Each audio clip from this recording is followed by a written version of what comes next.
Hello, BookTube. I thought I'd do a book haul today. It's a beautiful, beautiful Saturday. We've already been out and about, so I thought I'd show you a few of the things I've picked up over the last week or so. And to start it off, a couple of paperbacks that are actually replacements. Books I've read a long time ago and didn't have copies of. The first is Stranger in a Strange Land by Robert A. Heinlein. I read this probably in the 1970s. I've got a lot of Heinlein, mostly the juveniles, mostly Science Fiction Book Club hardbacks, but you know, the binding on this is immaculate, and yeah, nice, glad to have it. The other one I read a long time ago, and I actually may give a reread, and that's Lucifer Hammer. Hope I can get this without the glare. This is Larry Niven and Jerry Purnell. The lucky ones went first. The gigantic comet slammed into the earth, forging earthquakes 1,000 times too powerful to measure on the Richter scale. Tidal waves thousands of feet high. Cities were turned into oceans, oceans turned into steam. It was the beginning of a new ice age and the end of civilization.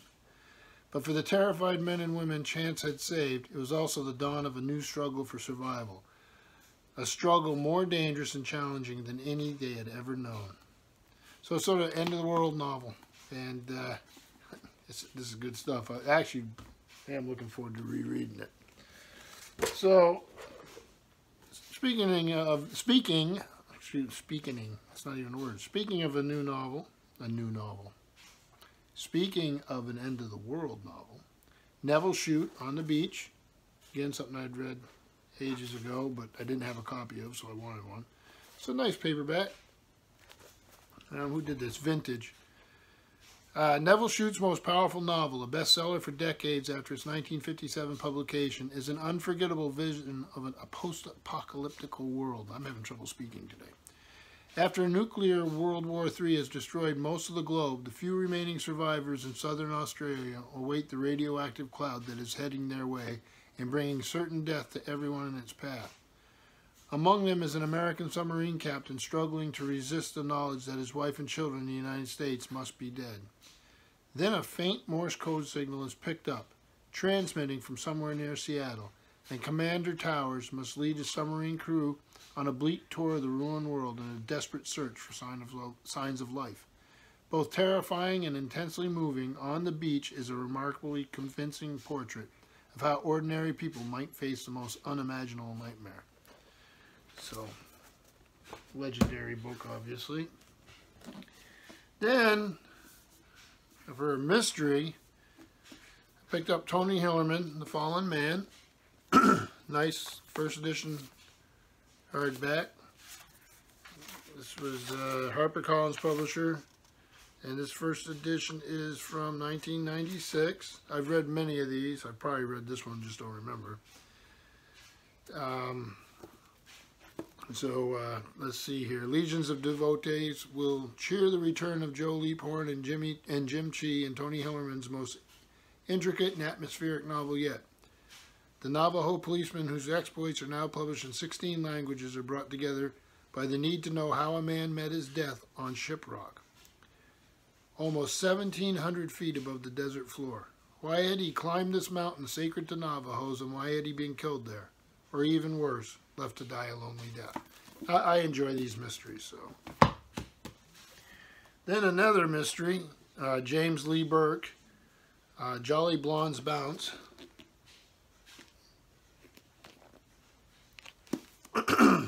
And this is, let's see, this is from 2002. And it's Simon & Schuster.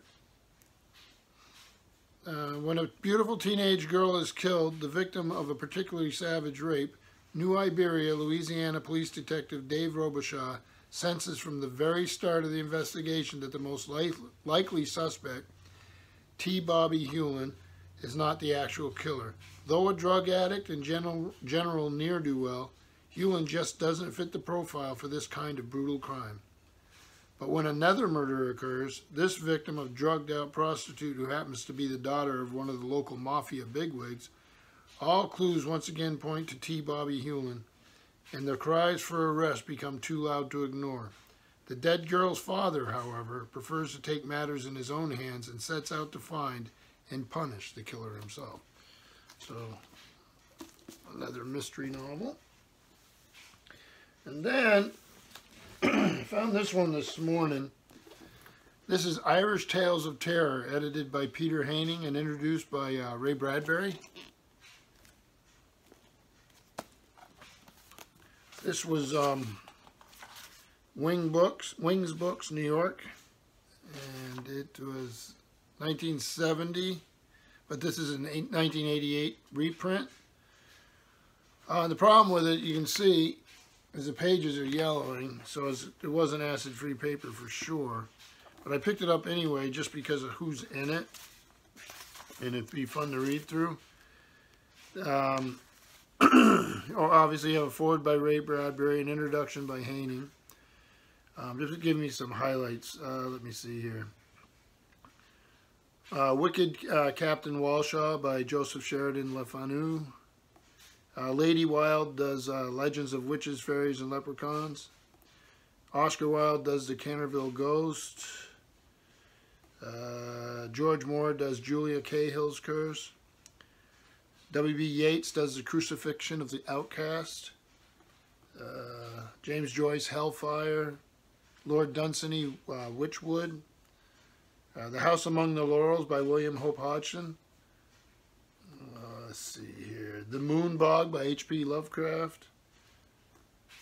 Fairy's Revenge by Sinead de Valera. A Wild Night in Galway by Ray Bradbury. And that's just a few. So that'd be fun. Maybe save that for October. Then some history books that I've already read, but I needed for my library. And they're not in the greatest condition. They're not terrible, I guess. This is Arthur M. Schlesinger Jr., 1,000 Days, John F. Kennedy in the White House. I just put some tape up there to hold the dust jacket together. This is Houghton Mifflin Company, Boston, and the Riverside Press, Cambridge, 1965. So just add that to the American history shelves. And another one for that, for the same reason, is 13 Days, Robert F. Kennedy, introduction by Robert S. McNamara and Harold Macmillan. There's books I've had in the past, and I don't have any. There's the end papers. Have any more. This is a memoir of the Cuban Missile Crisis. So W.W. Norton Incorporated, first edition of 1969. Does have some photos. Again, these are ones I've read. I just want for my history shelves. This one, oddly enough, is a really popular book that I have not read. It's a paper, trade paper. Guns, Germs, and Steel, The Fates of Human Societies by Jared Diamond.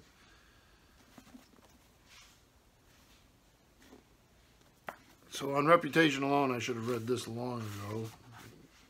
W.W. Norton and Company, New York and London. It's 1999. Let's see what we got here.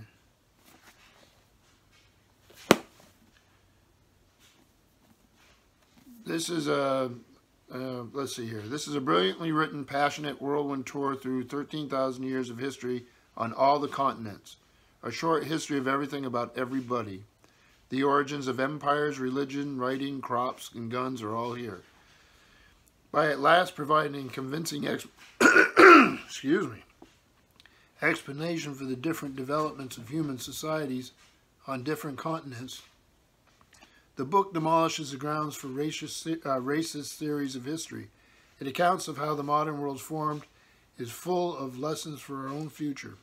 After reading the first 2 pages, you won't be able to put it down. That was by Paul R. Ehrlich, Bing Professor of Population Studies, Stanford University. So, yeah, one I've always wanted to get to. Then another history here is Candace Millard's Destiny of the Republic, A Tale of Madness, Medicine, and Murder of a President. James A. Garfield was one of the most extraordinary men ever elected president. Born into almost unimaginable poverty in rural Ohio, by dint of his brilliance and work ethic, he became a wonder kid and scholar. He enlisted in the Union Army at the outset of the Civil War, was rapidly promoted to general, won a crucial battle, and was elected to Congress. He was a passionate advocate of freed slaves, a reformer at odds with the Republican power brokers, a devoted father, and a man who gave spellbinding speeches. In 1880, a deadlocked Republican convention turned to him as its nominee, against his will. So, looking forward to this. And then, so this, I throw in a magazine here, one of my favorite, Wooden Boat magazine. This is August 2018, number 263. It just absolutely love it. It has all sorts of things in here. There's a section on world-class building of model boats. Here you go. Look at that. There's a section on, in Caledonian, an Ian Outred pocket cruiser for a classic journey. But Caledonian Canal, the legendary waterway that cuts through Scottish Highlands with the surgical precision of a scalpel. 2/3 of its 52 nautical miles cross natural lakes. The rest is man-made. So I'm actually really looking forward to reading this. And the boat is, it's called the Takatani is the name of the boat, a 19-foot yawl. It's a thing of beauty. Look at that. Really looking forward to reading that. This is a good magazine. Here it is again. And there's plenty more in here. So, yeah, I'm looking forward to this. Then my son and I are binge watching Star Wars. I have the first 3 movies. Then I have quite a few of the newer ones. I wasn't a fan of these, the trilogy that started with the Phantom Menace, so I didn't have copies, but I found this for a couple bucks today. It's got the extras, the movie. So I grabbed it so that him and I can watch, and I will try to keep most of my comments to myself so he can enjoy it. And another thing here, this is I fell in love with Timms and Hudson books back when I was an archaeology student. They do some wonderful stuff. They do a lot more than archaeology. Here's The World, big old giant thing. There's your logo right there. Actually, here's a, just dropped a dust jacket there so you can see their logo. This is quite a heavy volume. I get the dust jacket here without ruining it. The World, Countries and Civilizations by Martin Hillerman, supplementary text by Ernst Winkler, 438 photogravure plates and 48 in color, Timms and Hudson, London. And this is from 1966. Really thick, fabric-y paper here. But and the text is nice, but what's really amazing, it's almost all photographs throughout.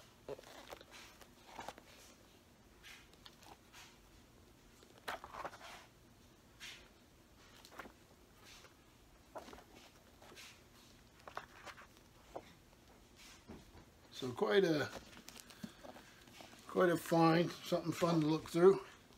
And then finally, in this rather long video, this was a real find. This was really neat.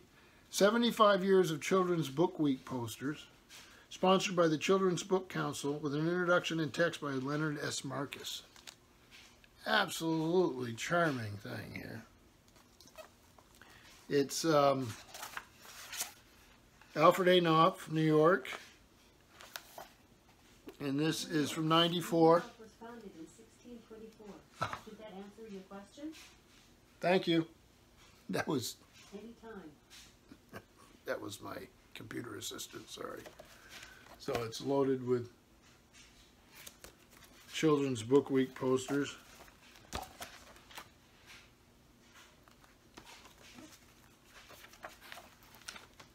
just so much fun to look through.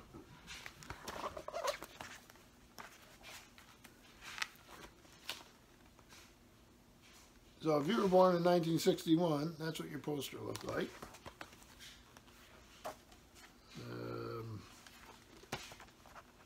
There's more here. Let's get some later dates here. And if you were born in 1980, that's what the poster looked like that year. So this is great fun to look through. So that's a sort of variegated book haul. So thank you. I guess I'm going to have this computer thing keep yelling at me while I make videos down here. So thank you, BookTube.